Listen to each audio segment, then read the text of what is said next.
For the longest time, we thought our son was just having a really hard day. Every single day, he could not sit still. He would start something and walk away from it 30 seconds later.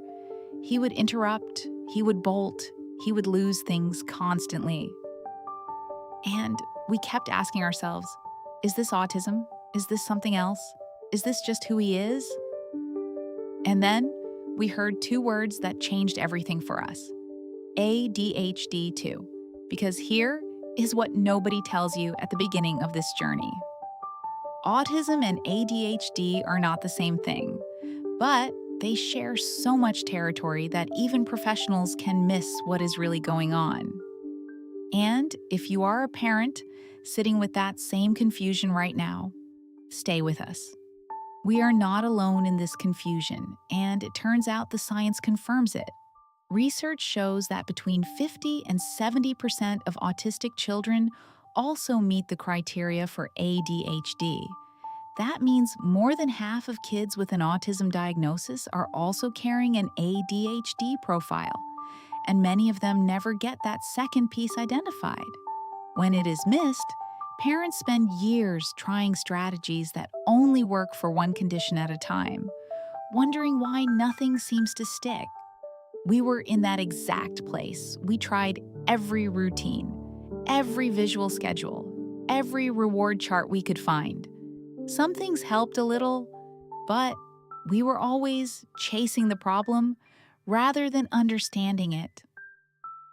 The moment we started to understand that our son was navigating two very different neurological landscapes at the same time, everything started to make more sense. And today, we want to share that clarity with you.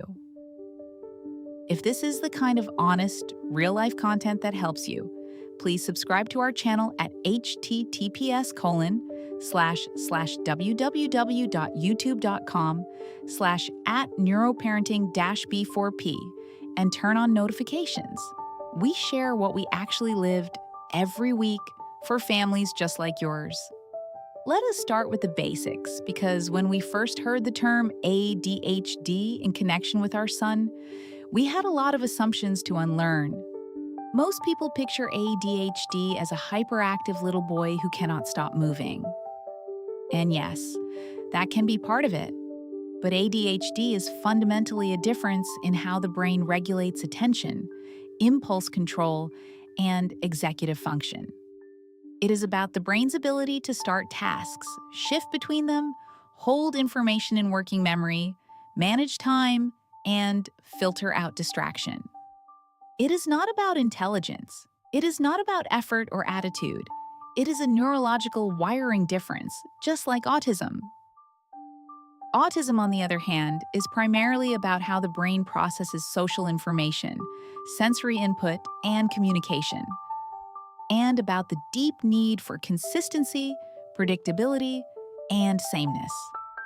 Autistic brains are often intensely focused on specific interests, highly attuned to sensory detail, and can struggle profoundly with the unpredictability of social interaction.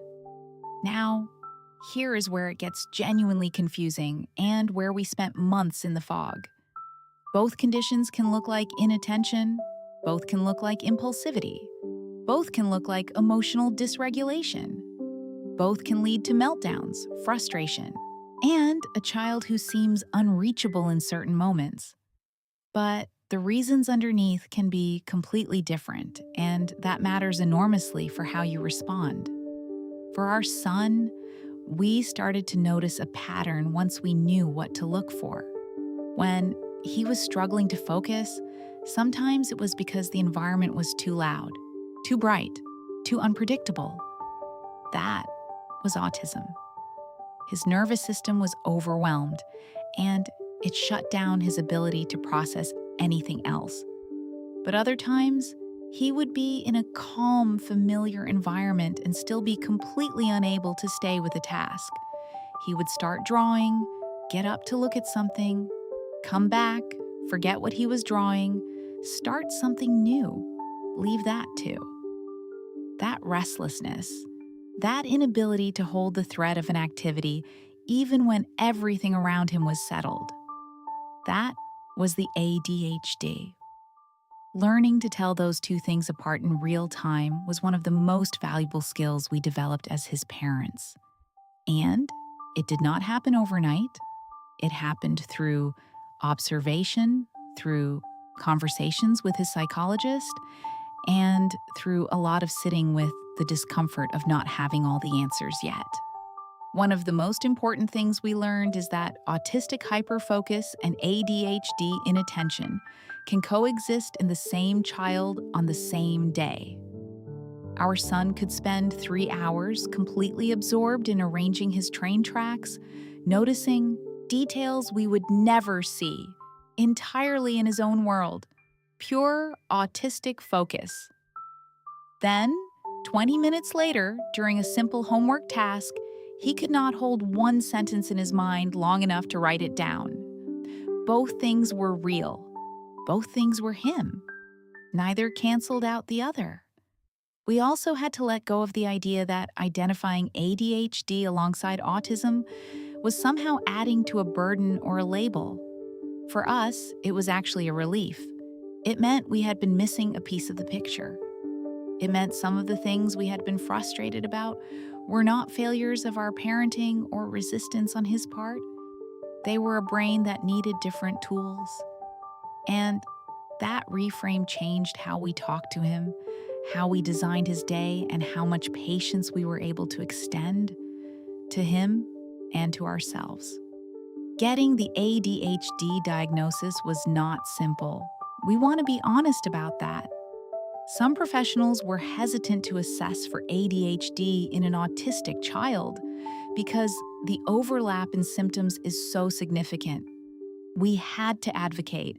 We asked specifically for a neuropsychological evaluation that looked at both profiles separately.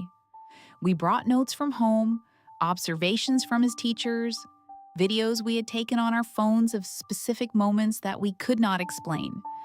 We built a case, not because we wanted a label, but because we wanted to understand our child fully. And eventually, we got there. Once we had the full picture, the work began. And we want to be very clear. There is no quick fix, but there are things that genuinely helped. Here are the 5 most important shifts we made. The first was separating sensory overload responses from attention and impulse responses before reacting. This sounds simple, but it took real discipline. When our son was dysregulated, we stopped asking ourselves what he was doing and started asking ourselves why. Was the environment too much for him right now? Was he hungry, tired, overstimulated? That pointed to autism support. Reduce demands, offer quiet, give him time to regulate. Or was the environment fine, but he simply could not get himself started or stopped? That pointed to ADHD support. Break the task down smaller, give a physical cue, use a timer, offer a movement break first. Getting the why right meant our response actually helped instead of making things worse. The second was building routines that served both needs at once. Routine is gold for autistic children because it removes the cognitive load of not knowing what comes next. But for a child with ADHD, a routine also needs to be broken into very small steps with clear transitions, because working memory, the ability to hold a sequence in mind, is often a real challenge. We moved away from broad routines like morning time and into micro routines. Shoes go on after coat goes on after bag is packed right after breakfast. Each step triggered the next. Visual checklists on the wall helped our son see the sequence without having to hold it in his head.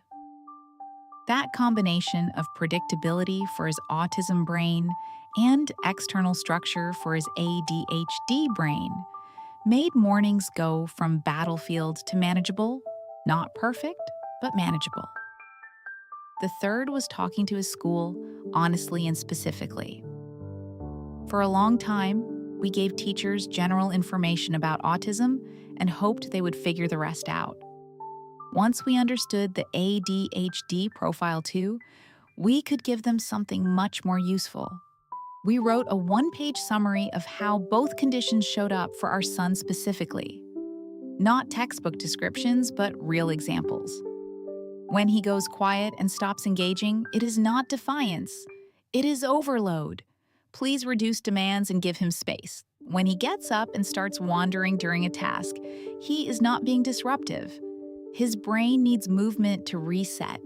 Please let him stand, use a wobble cushion, or take a short walk before continuing. Specific, practical, grounded in who he actually is. His support at school improved significantly once we did that. The fourth was finding movement as medicine. This one surprised us. For children with ADHD, physical movement is not just a nice addition to the day. It genuinely helps regulate the dopamine systems that drive attention and impulse control. And for our son, who also had sensory processing needs, certain kinds of movement were deeply regulating for his whole nervous system. We made sure he had active time before any demand-heavy period, before homework, a bike ride, or a run around the garden, before a difficult appointment, some time on a trampoline. We stopped seeing this as wasting time and started seeing it as priming his brain for success. The difference was noticeable within days. The fifth, and perhaps the most personal, was letting go of comparing his progress to any timeline other than his own. When you are parenting a child with both autism and ADHD, the milestones arrive differently. Things that came naturally to other kids at 6 or 7 were things our son was working toward at 9 or 10. And for a while, we measured him against those external markers and felt we were failing. What shifted for us was starting to track only his own progress, compared to 6 months ago, not compared to anyone else. When we did that, we saw growth everywhere. Slower, different growth, but real growth. And celebrating that growth, genuinely, out loud, with him, became one of the most powerful things we did for his confidence and for ours. We want to say one more thing before we close. If you are at the beginning of this, still trying to understand whether your child's profile is autism, ADHD, both, or something else entirely, please be patient with yourself. This is genuinely complex. The overlap is real. The professionals do not always agree. And you are doing this while also being the parent, the coordinator, the advocate, and the person who still has to make dinner and remember to call the school back. That is an enormous amount to carry. What helped us more than anything was finding community, other parents who were living it, who did not need us to explain from the beginning, who understood the exhaustion and also the love. We hope this channel can be part of that for you. You are not failing. You are figuring it out. And so is your child. If today's video gave you something useful, please subscribe to our channel at https://www.youtube.com/@neuroparenting-b4p and share it with another parent who might need it. Every family on this road deserves to feel less alone.